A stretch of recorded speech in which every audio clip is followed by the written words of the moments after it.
ಇನ್ನು ಬಿಜೆಪಿಯ ಬಣ ಬಡಿದಾಟಕ್ಕೆ ಪ್ರಿಯಾಂಕರ್ಗೆ ವ್ಯಂಗ್ಯ ಮಾಡಿದ್ದಾರೆ. ನಿನ್ನೆ ವಿಜೇಂದ್ರ ಸಭೆ ಮಾಡಿದ್ರು, ಅಶೋಕ್ ಹೋಗಿಲ್ಲ.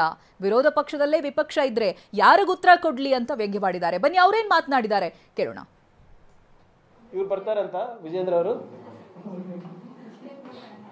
ಈಗ ನಿನ್ನೆ ವಿಜೇಂದ್ರ ಅವರು ಒಂದು ಮೀಟಿಂಗ್ ಮಾಡಿದ್ರೆ ಅಶೋಕ್ ಅವ್ರು ಹೋಗಿಲ್ಲ ಅಂತಲ್ವಾ? ಮತ್ತೆ ಸೊ ನೋಡಿ, ಆಪೋಸಿಷನ್ ಒಂದಿದ್ರೆ ನಾವು ಏನಾದರೂ ಹೇಳ್ಬೋದಪ್ಪ. ಆಪೋಸಿಷನ್ನಲ್ಲೇ ಆಪೋಸಿಷನ್ ಇದ್ರೆ ಅಂದರೆ ನಾನು ಏನು ಮಾಡೋಕ್ಕಾಗ್ತದೆ? ಯಾರಿಗೆ ನಾವು ಉತ್ತರ ಕೊಡೋಕ್ಕಾಗ್ತದೆ? ನೋಡಿ, ಮೊನ್ನೆ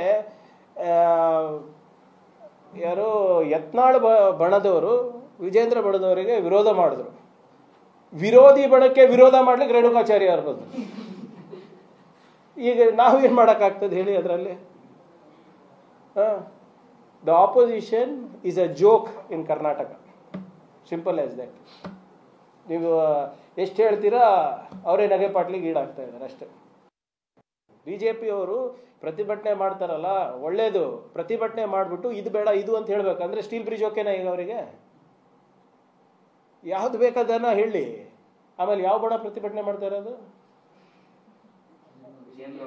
ನೋಡಿ. ನಮ್ಗೆ ಇನ್ಮೇಲಿಂದ ನನ್ನ ರಿಯಾಕ್ಷನ್ ಇಸ್ ಬೇಸ್ಡ್ ಆನ್ ಯಾವ ಬಣದ ಪ್ರತಿಭಟನೆ ಮಾಡ್ತಾ ಇದೆ, ನೀವು ಯಾವ ಬಣ ಪ್ರತಿಭಟನೆ ಮಾಡ್ತಾ ಇದೆ ಅಂತೇಳಿ ಅದ್ರ ಮೇಲೆ ನಾನು ರಿಯಾಕ್ಟ್ ಮಾಡ್ತೀನಿ.